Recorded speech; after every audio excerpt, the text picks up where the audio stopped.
Welcome to Fearlessly Made You. I am your host, Kristie Tobias. Joining me today are guests just striving to dominate in their personal and professional lives while answering the question, what does it mean to be fearlessly made?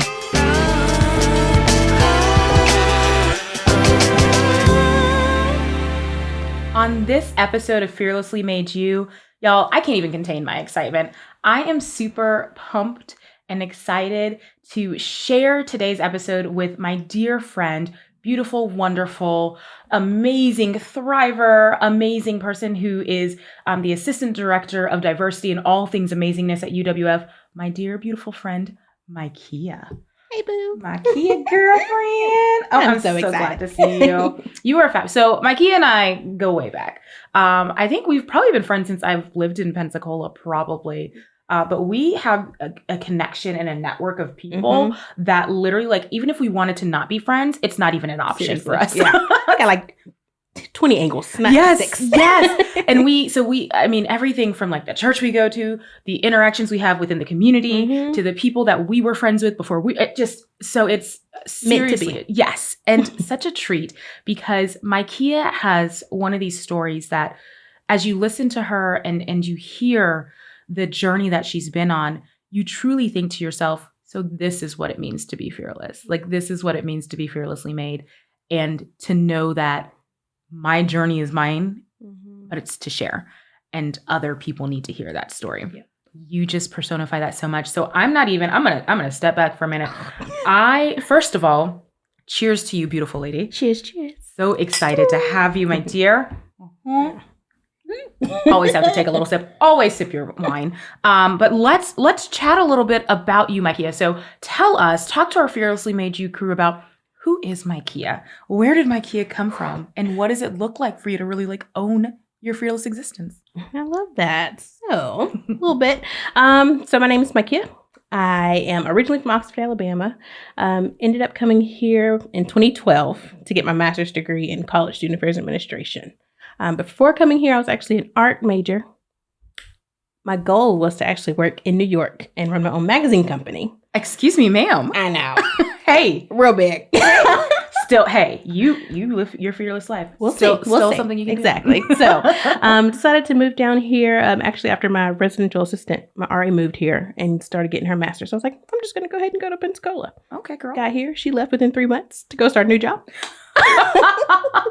So here I was in Pensacola, just living it up and, meeting new people and enjoying life. And I have not looked back since. So you really have not. It's crazy. This place is home. Like, everyone here is not from here. So it makes it even better. So It's fun to meet new people and learn new things. I love it. You make a really good point of, building that home and supporting that home with the people that you surround yourself with and connect with. And, the thing that I love about that with you is you've had a journey, as we all have, and we all have pieces to our story, but you've had a journey that has kind of pushed you to need to surround yourself with good people during some more difficult times. So y'all, we're going to dive right in. One thing that I do also love about Mikia is she is a breast cancer thriver. Be very specific, thriver. And I love that you say that because I say it often in Fearlessly Made You. I will never say that I'm a rape or assault survivor. I'm someone living a journey, and that journey is beautiful, and not because of what happened, but because I can talk about it and share people's stories. And that is where that thriver comes in, which I love about your journey. So I'm going to jump in there. Like, let's talk about that conversation around you and being so young and having breast cancer and being a thriver, like you said, and how that came up as far as like you choosing that terminology of I'm a thriver. Yeah. So I was finishing my master's degree. It was 2014. I was supposed to graduate in May. Found the lump in my right breast in March. But I was like, I need a job. I got to graduate. I don't have time to stop. So it wasn't until September, like once I graduated, got my first full-time job at UWF. And then I was like, okay, it's September. Everything's good. Now I can go to the doctor. And that's when I went to the doctor. And he was like, hey, you're 23. It's just a fibroadenoma. So this is just a small cyst. Let's go get it taken out. You're good to go. So on November 6th, I went in to get the lump taken out.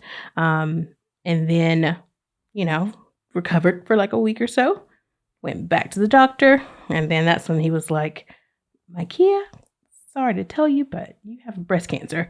And not just breast cancer, but it was a double type of breast cancer. So carcinosarcoma breast cancer. Oh, wow. So I was like, okay. He was like, I've only seen this in one other patient that I've had in the past 20 years that I've been doing this. I'm like, just gonna keep piling it up, aren't you? Right. Like, thank you. Like, did we have to have that conversation? Yeah. So, yeah. So it was just a lot to take in, of course. I mean, just sitting there, I'm alone because I'm like, oh, it's just a fibroadenoma. I didn't need, my mom to come back down. She was just here for the surgery last week. Right. So I didn't even take anybody with me. It was just me. Mm-hmm.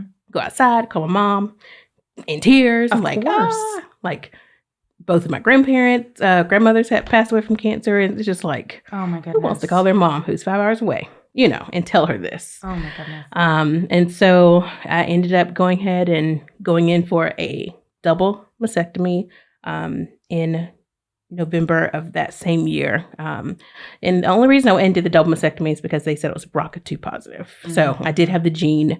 One grandmother had pancreatic, 2 great aunts had breast, and then one also had ovarian. So with the BRCA positive, like I just needed to go ahead and be cautious. Absolutely. So that was the only push that was like, okay, go ahead and do it. Get both taken out. So once I got both of those taken out, I was like, yay, are we done? Right. And so this is over? Like exactly. But I always get onto myself for this. So if I would have went in March when the lump was the size of a marble, it would have been like a centimeter. But since I waited, it was like 4.5 centimeters. Oh, wow. And so basically I had to go ahead and go through chemo, did 16 rounds of that. They did let me go ahead and like enjoy the Christmas holidays. I didn't start until January of 2015. So even though they've removed both of your breasts at this time, there's still cancer in your body. Mm-hmm. Yeah. So that's what they were possibility. thinking. Okay. Exactly. Yeah. So that is, because I want to pause there for a minute, and especially not that this is a friendly announcement, but it's a reality for us, especially as women and especially as Black women. Mm-hmm. Health and taking care of ourselves and paying attention to those instinctual things that you knew there was something, but even if you don't know what that something is, it's that conversation of stop. Yep. And so for anyone, and I would share this with, anyone that's listening, if you've got questions, stop. Like, remember, you are your only you. You've got to take care of yourself. Mm-hmm. And I would share this with this type of dialogue because Mikia is such a beautiful example of what it means to care for yourself. And that's how I met Mikia.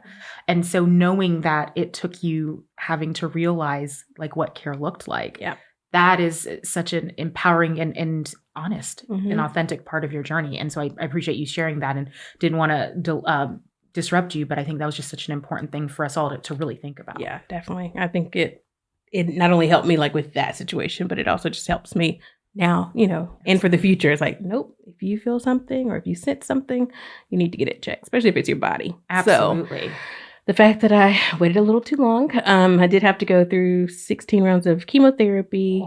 The first 12 are weekly. The last 4 is what they call the red devil. But I would be like, the blood of Jesus, forget the red devil. Bringing in the faith. Exactly. Like, no, you will not. And so those 4 rounds I had to do every 3 weeks just because they were, so extensive. Yeah. So laying on the couch every daggum session, like every Thursday I would have the session. I'm on the couch to maybe Monday. But then later on with the more tougher treatments on the couch for like 5 or 6 days. So it was interesting. Well, and let's ground ourselves again. And you're 23 at this point. You have just gotten your first job. And now you are like, quite honestly, like just kind of taken out. So did you, I'm assuming did you continue to work? Did you not? I did. Girl. I guess I was remote. I knew, I was COVID ready. I was already starting the virtual world back then. You were pre-COVID or ready for COVID. Test dumbing it out. I don't know. But yeah. So I did have a little bit of leave saved up. I definitely used all my sick leave, all my annual leave. Like I had just started the first time job in June. So, of course I used it up, but my, coworkers and my supervisor, they were super flexible with me and, allowed me to do some stuff through Zoom and coming in through sessions and stuff like that. So it was still very possible. Yeah. But me being who I am, I'm like, I feel like a slacker. I feel like Of course. And you are young, but it goes back to what you said before, which you had a community around you. Oh, yeah. Because we know not every job or coworker or friend is going to do that. Yeah. And you had a community supporting you. Yeah. Even my coworkers, every chemo treatment, I had someone there with me from work. I love that. And they would bring me lunch the next day. Like, they had a whole schedule. You're loved, my friend. But yeah. It's how you operate as a person as well. I'll tell y'all, when the book came out, my key was one of the first people who were like, "You go, girl!"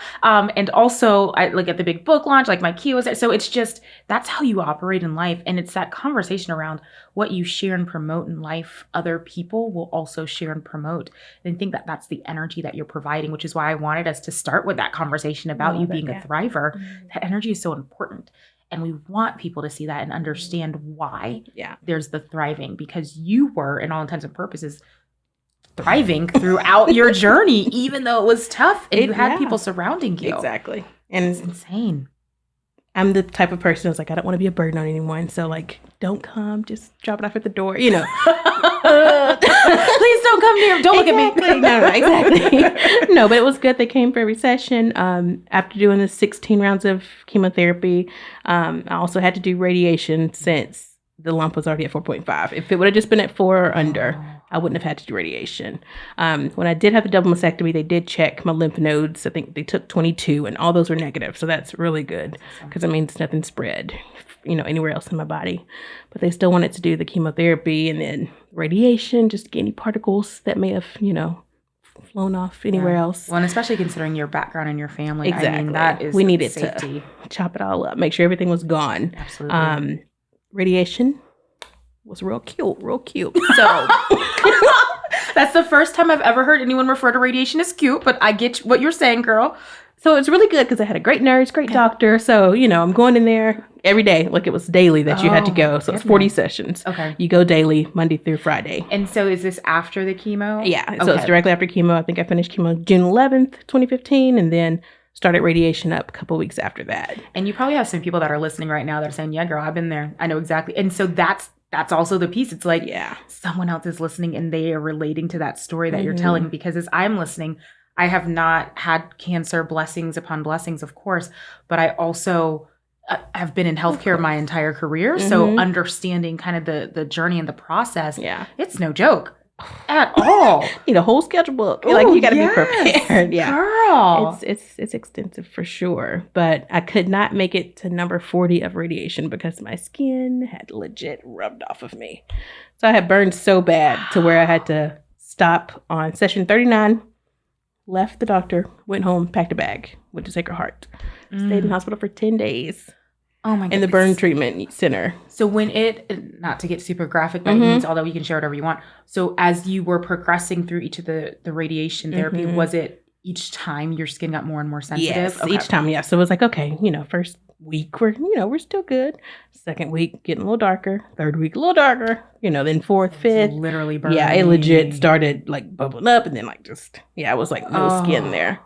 Oh girl. I mean, they tried, all kind of creams and pain pills galore. Like we were trying to calm it down and let me be okay, but no. So I ended up going into the hospital and, had a burn unit that was in there putting all kind of Silvadene and wrapping me up and all kind of stuff just to kind of get it healing and give it the air it needed and stuff, and ordering pizza and milk every day. And I see why you love milk.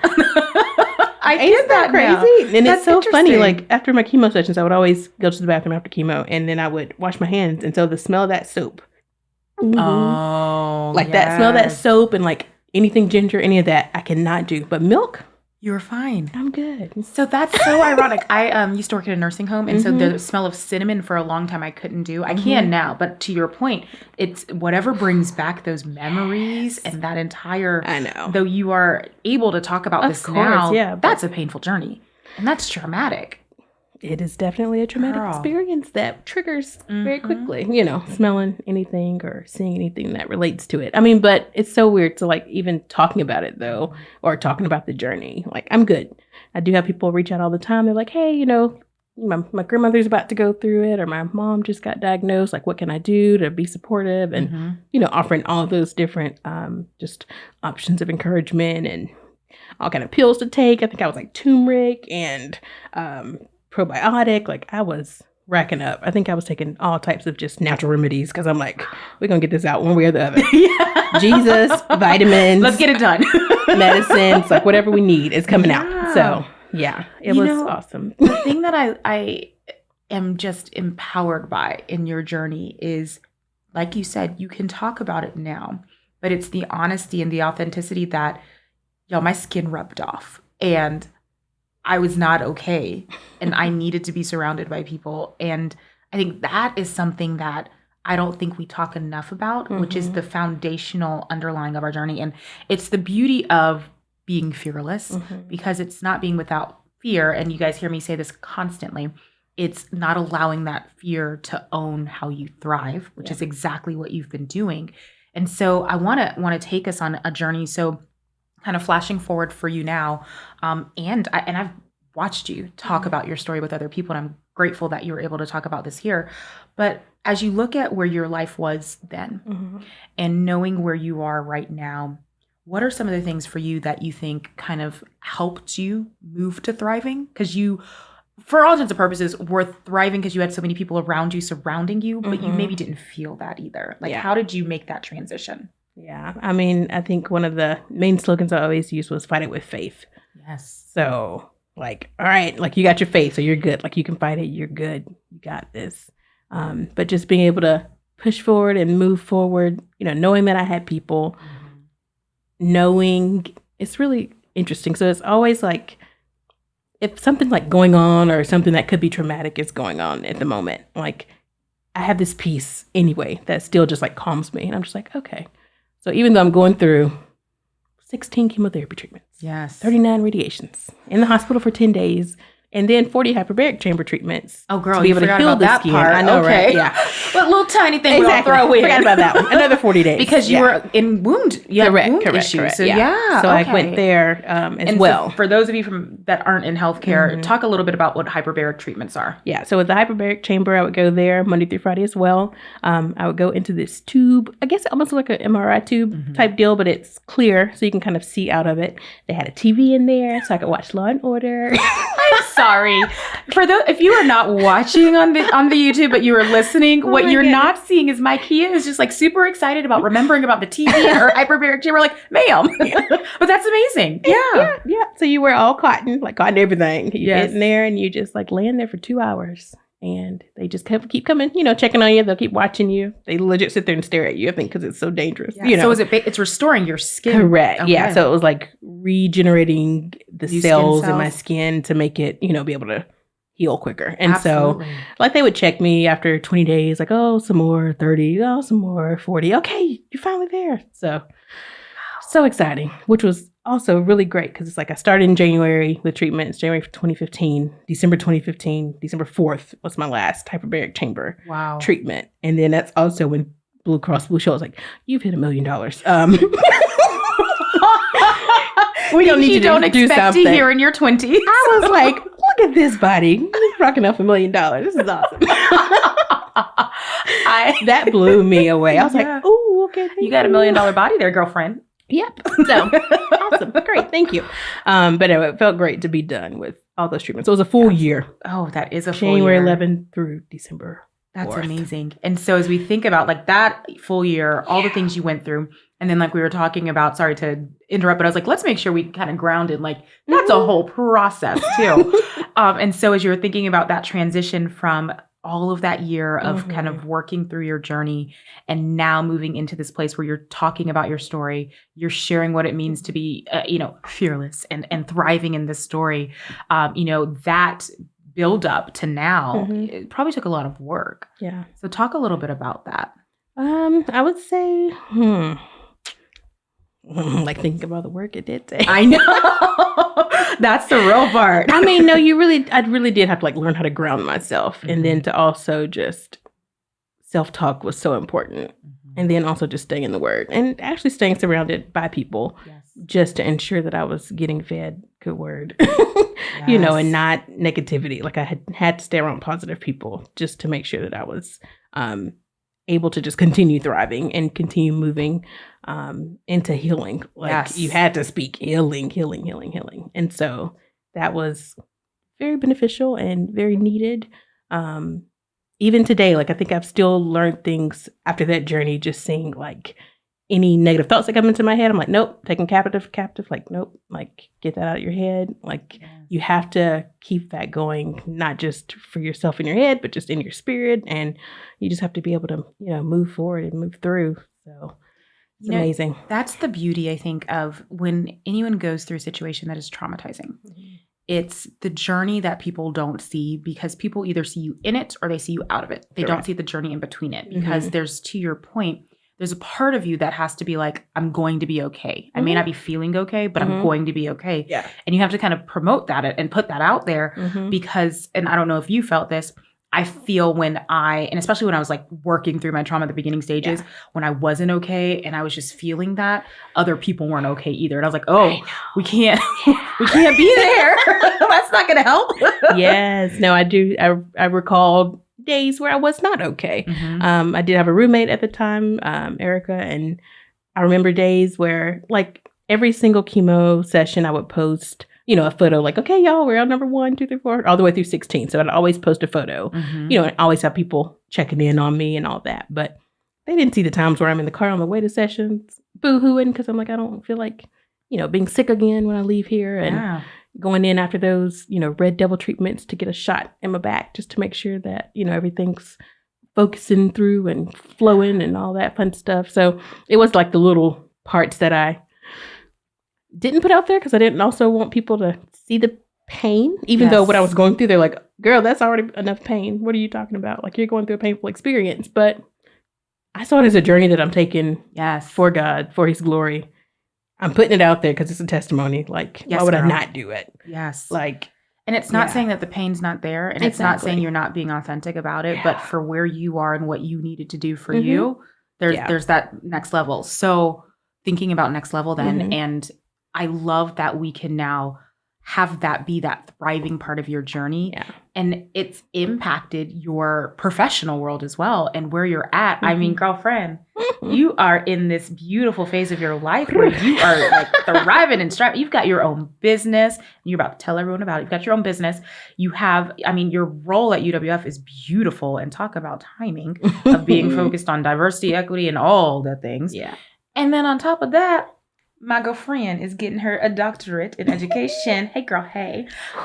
So let's unpack a little bit of that. Like, oh my goodness, girl, it's so funny. So as I was going through my journey, I always like caught glimpses of myself on a stage or writing a book or just doing something, and I always had the term pink prodigy in my head. And it just kept coming. So I'm like, all right, God, what you gonna do with it? What does this mean? Exactly. And so I ended up launching August 8th. So 8 is the number for new beginnings. So 88. I'm like, all right, 88. Yeah. Be in there. Yes, girl. You know what? To new beginnings. Yay. We hadn't cheers in a minute. Mainly I need to drink some wine, y'all. I love it. Yep. So I launched August 8th. And it's really funny because I think I launched and then I waited a whole nother year till I actually started like doing more. Like I think I went and did like the business license and all that and registered. And then it took me a whole nother year to do it because I was like, first step. Step one. I mean, because I'm still like in school doing the doctorate, still working full time. I was just like, all right, God, I'm going to show you the first step. And then we're going to work through it a little more. Yes. So I do, it's something about personalized gifts. Like if this had my monogram on it, like just and random maybe stuff. It will. So yeah, like I love doing like t-shirts, Disney shirts, like families and bachelorette shirts and anything and everything. Like I enjoy it. So my undergrad degree was in art. And so with, taking the graphic design skills that I developed all through high school, doing yearbook, editor and all that, and then taking it and putting it, into my own business. Yeah. I'm like, all right, God gave me this talent. We is not neglecting it. Nope. So here we go. Gonna open a business. I mean, you started off our conversation talking about wanting to, run a big magazine. Sounds like you could build your own based on where you're at now, girl. We'll pray about it. You didn't even want to know. I'm sure this has already crossed your mind. Oh, goodness. Yes. So then also just getting my doctorate degree in curriculum and assessment. Got go Argos. Like, I work at EWF. Like, why would I not continue on the journey? Like, I've always wanted to get a doctorate. Like, I knew I was getting my master's. I wanted to be able to get a doctorate. I think I told myself I wanted it by 32, which I'm 31 now. I'll be 32 in December. So, hey, we don't say, hey. But I also need to not put that limitation on myself. Like, girl, come on now. God's plan is so much bigger than whatever age you gave it. So I'm proud of myself that I have like taken that limitation off me. And I'm like, nope, good when you get it, you get it. So that's good. And so I'll finish that up probably, if not next December, 2023. So there you go. Somewhere. I'm be done one day. In the 2020s sometime. Yes. That is so beautiful though. Like and it brings up a really good question I have for you is you've walked us through your journey and what that journey has looked like from a personal perspective, how that's merged into your professional life. Because I used to say, like back in the day, separate personal and professional. Mm-hmm. But the older I've gotten, the more I realize it helps drive both when you really connect the dots to what you're learning within your life. Mm-hmm. You can't separate your life. Your life is helping to drive you. And you've built so much strength and vulnerability and honesty, but also that thriver, fearless mentality. Mm-hmm. And so I know that there are so many people that we don't even know who are watching you and who are like, okay, how do I do that? How can I be fearless? Like, what does that mean? So I want you to share just imparting some wisdom. Mm-hmm. So when you think about your fearlessly made you focus on life, when you think about your ability to own your journey through the difficult times, what are some knowledge nuggets that you would share with anyone listening to you right now about how they too can also kind of own their journey when they're not really sure what it looks like? I want to say like the biggest part of it is just self-talk is so important for me. Like even just journaling or writing it down, goal setting, like people don't want to hear that, but it's true. You'd be amazed. Like even just, it's almost like goals, but prayers. Like, all right, God, by August 2022, I need to be walking across the stage. Write that out. And then that's just something you work towards. You put it in the atmosphere. Like you've set that as your prayer. So I think you really have to be able to own that as well as to work towards it. Like you need something to work towards. Absolutely. If you don't have a goal, what are you doing? Like, hey, write it down, make it plain. You have to. And then just also be able to know that you were given your life for a reason. But then you're given your life because there's a journey for you to go on. Yes. And so whatever the journey is, you're fearless because he made you. Absolutely. And so he knows what he's doing. Like God knows he got you. Girl, that just is walk a in word. it, walk through it. Like you have to. I love it. So you said something that just resonates is he's got you. Mm-hmm. And your faith has been so important to you and continues to be so important to you and has guided your journey. And so when you hear people telling you about their journeys, so as people are coming to you, and as you'd mentioned earlier, you have people asking you, like, my grandmother's going through this. I would love to get your thoughts or feedback. And as you're giving those wisdom to anyone listening, how has it impacted you seeing other people impacted by your journey? Ooh, it's usually mind-boggling. Because it could be somebody from 12 hours away. Mm-hmm. Some people I don't even know, but my biggest thing was going on Instagram and finding other breast cancer survivors who are also triple negative or, young, under 40. And so just finding all these other people. But then these people would like start posting me, and then others who were going through their journey would reach out to me. Like to even still have people reaching out 6 years later, I'm just like, God, really? Oh, I love that. Like you're still going to let me like go out here and thrive for your glory. Like that's like the Tasha Cobbs for your glory. Like I played that all the time. Oh, I love that. I was like, all right, God, we're doing this for you. Like we got this. It's like my game, get my game face on. Yeah. Going through chemo and all that. Like, all right. So as long as I kept that mindset and that mentality, I was able to make it, which I've now used, just with everything. I'm like, okay, we're going to get this degree one way or another. Well, and that's the thing. That's the thing is your journey is so, and I don't use the word inspiration because I think it takes light of where you've been. It is such a strength builder for so many people. And I love that. And, you know, one of the things that I also think is important as we're building our journey, as we're continuing to grow and thrive, we also have to look at what balance looks like for us as well. And so I always ask in some way or shape or form about what balance looks like. For me, as you guys know, it's typically a little glass of wine. And I know you and I love frequenting one of our favorite places, Casts and Flights. And so I was wondering for you, has there been any like special wine or beverage that you would say is one of your favorites? So let's see. Sangue de Gou. Like I can't even pronounce it, but it's beautiful and it's delicious. But it's like one of the red wines. And I'm not a red wine drinker at all, but this red wine, oh, so good. And it's one of the most popular ones that they have there. Like you can buy the bottles and all that. So go on down to Casts and Flights. Yes, girl. Get you a bottle. Yes, girl. That's how you find your balance. You just go on to Casts and Flights. Yeah, I'm not the biggest wine drinker, but no, like that one right there. Hey, when you're downtown, it's perfect. Just stop by. I love it. Mikia, you are such a delight and a joy. And I feel like I've learned even more things about you that I didn't know before. And I know every single person that's listening to Fearlessly Made You has truly enjoyed getting to know you a little better. So thank you for your time, your transparency. Appreciate you. Appreciate you. Guys, as usual, stay tuned for the next episode of Fearlessly Made You.